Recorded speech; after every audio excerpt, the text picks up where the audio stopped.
Nag-aaway kasi kayo pag kayo magkasama. Yan oh, ang galing na nang mag-uto.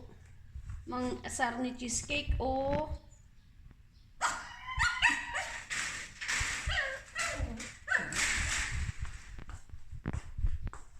Mm.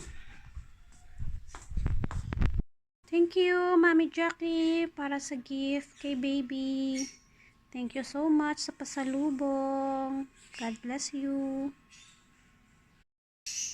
Baon ng aking anak sa school.